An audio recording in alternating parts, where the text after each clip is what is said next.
Untuk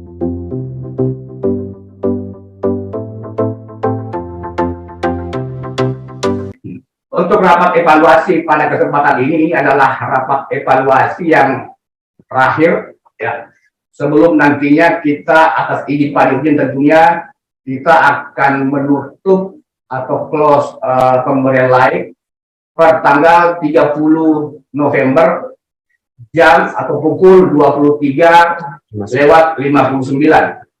Sehingga mulai tanggal 1 Desember hingga 5 Desember tim pelaksana bisa melakukan rekapitulasi hasil pelaksanaan lomba ini. 50 besar rencananya pemenang atau 50 besar desa-desa yang masuk dalam lomba promosi ini nantinya akan dihubungi oleh panitia untuk meminta kelengkapan dokumen administrasi pemberian, karena ini terkait pemberian hadiah yang mana kita ketahui untuk setiap pemenang tentu ada hadiahnya, dan kita mesti mempercepat proses administrasi karena secara teknis anggaran kemungkinan besar tanggal 15 atau 16 Desember pencairan anggaran sudah akan ditutup.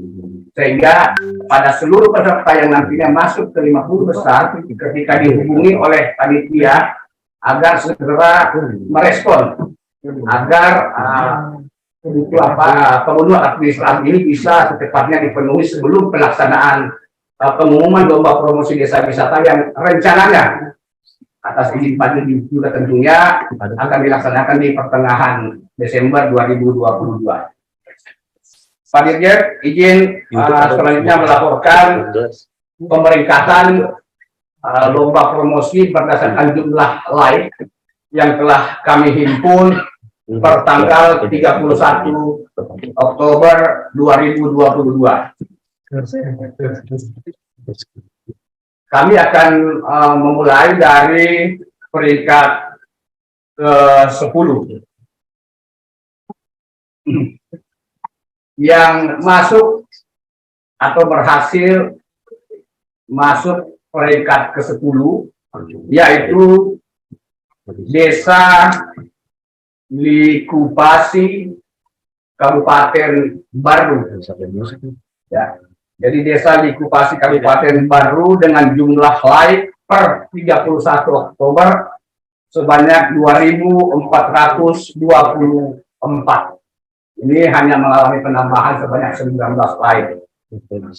Kemudian peringkat ke-9 adalah Desa Aan Kabupaten Klungkung dengan jumlah like sebanyak 2.456. Kemudian untuk peringkat ke-8 yaitu Desa Kesiman Kabupaten Mojokerto dengan jumlah like sebanyak 2.458.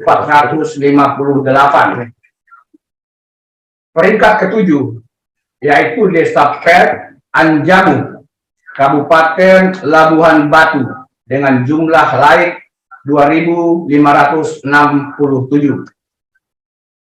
Kemudian untuk peringkat ke-6 Desa Sabulang Kabupaten Samosir yaitu sebanyak 2.573 jumlah like.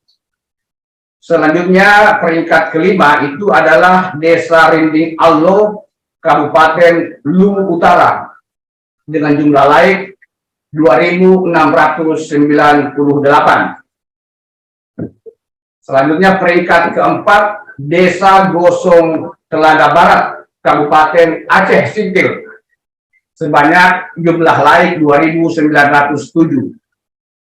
Kemudian untuk peringkat ketiga Desa Bahari 3 Kabupaten Buton Selatan dengan jumlah like 2.928.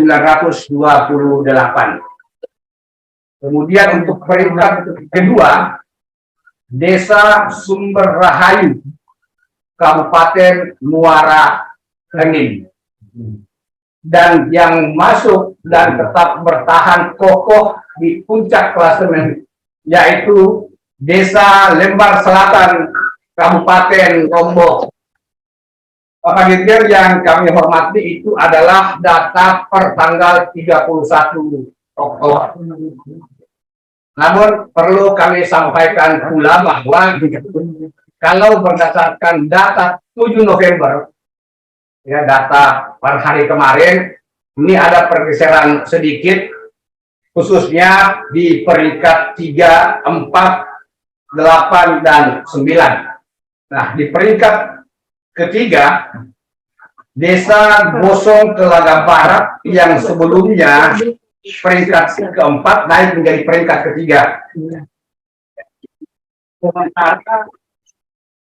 Desa Bahari 3, Kabupaten Buton yang sebelumnya peringkat ketiga turun menjadi peringkat keempat. Ya, jadi ini tentu menjadi catatan bagi Desa Bahari. Sebelumnya peringkat ketiga turun menjadi peringkat keempat. Dan yang luar biasa, di peringkat ke-8, Desa Buri, Kabupaten Serdang Bedagai, yang sebelumnya berada di peringkat di atas 30, pada hari kemarin tanggal 7 November masuk menjadi peringkat ke-8. Ini sebelumnya peringkatnya di bawah atas 30, apa di bawah 30 ya. Sekarang sudah masuk ke 8 besar. Sementara Desa Kesiman yang sebelumnya peringkat ke-8 turun menjadi peringkat ke-9. Kemudian Desa Aan yang sebelumnya peringkat ke-9 turun ke peringkat 10.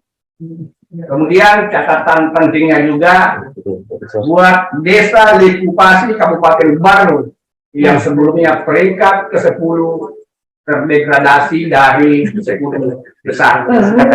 Ini tentunya menjadi catatan penting bagi kita semua, khususnya desa-desa yang mungkin mengalami penurunan atau desa-desa yang ingin melesat masuk di peringkat 10 besar.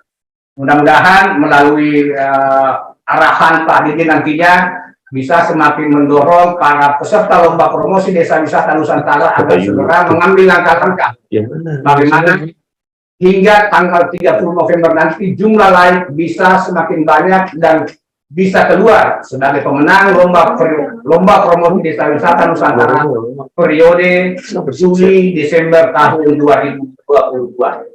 Demikian laporan yang bisa kami sampaikan kepada Bapak Dirjen.